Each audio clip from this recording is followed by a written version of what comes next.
Well, it's an extremely broad term, but in simple terms, it is just forms of violence against women, but it has against women and men both, but it has its base in gender. It's a gender-perpetuated forms of violence. It can be physical, it can be verbal, it can be psychological, and there's so many ways that it can be perpetuated now. It's through domestic violence, forced abortion, arbitrary killings, FGM. Basically all forms of violence perpetuated between men and women that has its base in gender and the gender stereotypes that we have operating.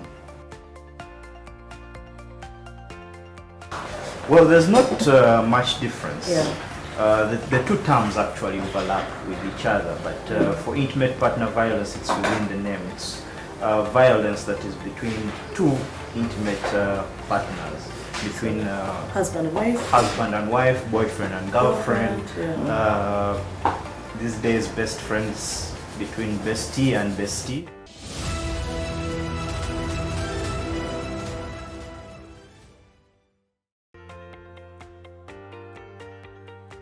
The different forms are given a broader term now. From the CEDAW that we have, the Convention on Elimination of all forms of violence against women, the Maputo Protocol really expands what sexual gender-based violence is at the time. It's now more broadened to cover all forms of physical violence. It can go from the physical fighting to kidnapping to arbitrary killings to torture.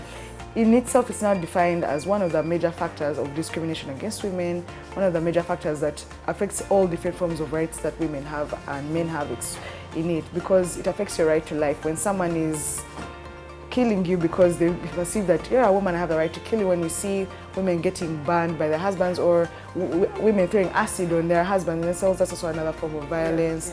We see the psychological ones that come now through the expansion of technology. People have the opportunity now to stalk each other, to follow each other around, to track your partners. By the way, guys, stop tracking your partners. That is a form of violence. It's unacceptable. You are actually imposing on their non-derogable right to liberty. So now we are now using the law to come into this really private sphere of sexual and gender-based violence to come in and regulate some of these behaviors that have been so socially acceptable. They are part of our traditional culture. They are part of the way we interact with each other now. So there's so many different forms. It can't really be say from this instance to instance, from this instance to instance. It's mostly based on a context and a form of violence used. So it can be in a psychological broad term, in the physical broad terms, verbal, and even via technology.